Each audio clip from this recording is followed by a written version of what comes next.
And this horrendous crime tops our news tonight at 6. 4 children killed in their own home. And now a mother fighting for her life while shockwaves continue to rip through a Dearborn Heights community.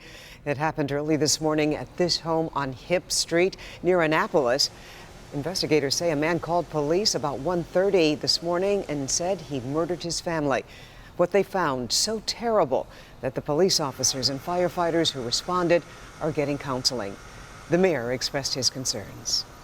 It's just difficult to understand and the motivation. I mean, I don't understand what happened in this household, but it's a super tragedy.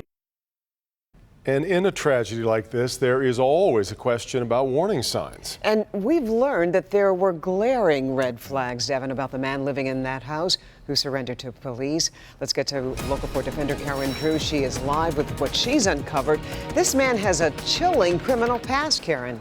You know, Carmen, it is very chilling. As we were digging throughout the day, going through documents, we even found out that this suspect actually served time for killing his former wife, who was 6 months pregnant.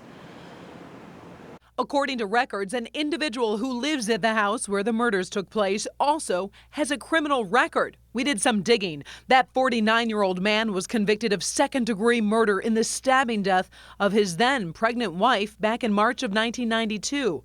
After that murder, he called police, told them what he did, and waited for them to arrive on the porch. He served 16 years. He had one fighting ticket back in 2002 when he fought with another inmate over a TV.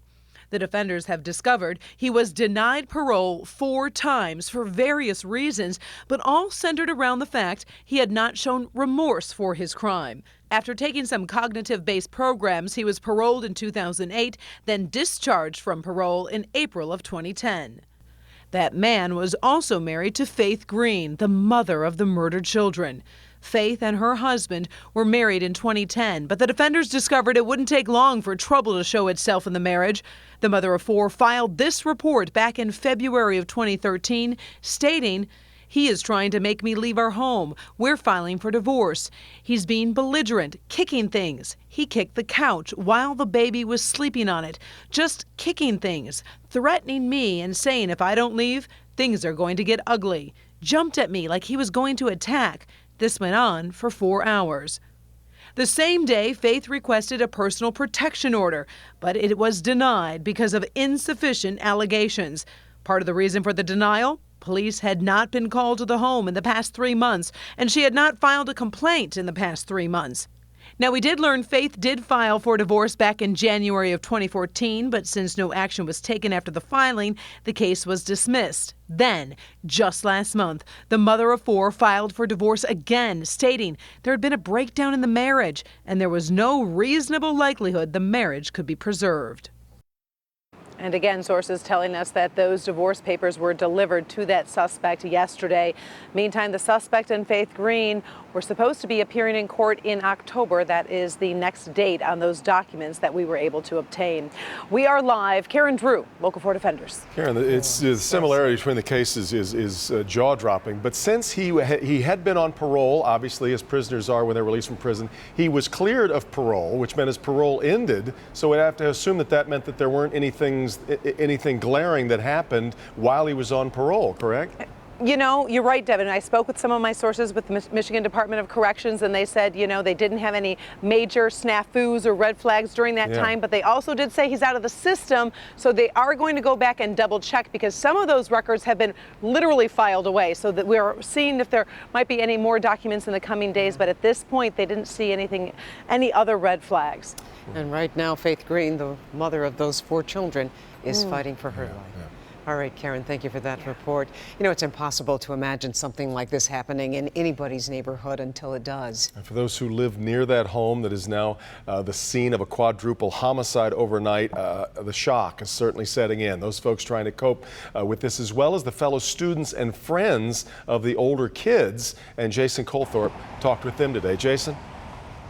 And they went here at Southfield High School, the oldest ones, Devin. 19-year-old CJ graduated last year, and 17-year-old Kara Allen was well on her way this year. And as you can imagine, there were a lot of tears here today. And neighbors also struggling to come to grips with the little ones who were now gone, who they say lit up the block.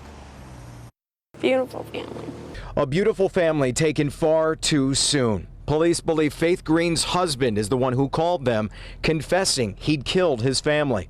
One neighbor told us he was nice to her, but she suspected that wasn't the case for his wife. He kept her, I don't know, like she couldn't socialize, you know, he just like kept her confined maybe or something, like a prisoner. As Michelle Carson spoke about the awful crime, she was holding the Green family's dog, entrusted to her for the time being by police because the family was all gone. The dog she often saw 4-year-old Kaylee and 5-year-old Coy playing with outside. Really gonna be hard for me personally, like to walk out my door and see this every day. And just to remember those little kids like, hi, Miss Michelle, you know. Like I can still see them in my head right now. For the older kids, 19-year-old CJ Allen and 17-year-old Kara Allen, the disturbing news of how they died allegedly at the hand of their stepfather has their friends wondering how anyone could do something like this.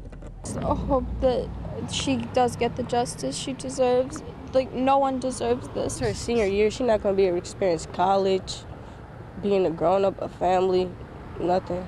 All because somebody's so sick.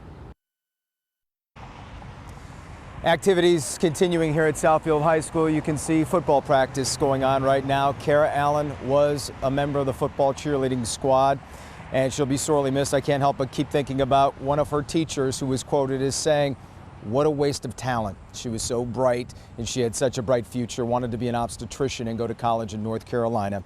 One student memorial has already happened today at Inglenook Park. Students couldn't wait to do anything like that. And they've also been talking about a candlelight vigil Friday night after the football game at Annapolis High School. We're in Southfield tonight. Jason Colthorpe, Local 4. All right, Jason. It really has just rocked the community, and not just Dearborn Heights. No, not at all. Certainly. There's just no explaining it. As always, you of course can find the most up-to-date information on this story. We've still got a lot to learn, and as we learn it, you'll see it first on the homepage of clickondetroit.com. Is there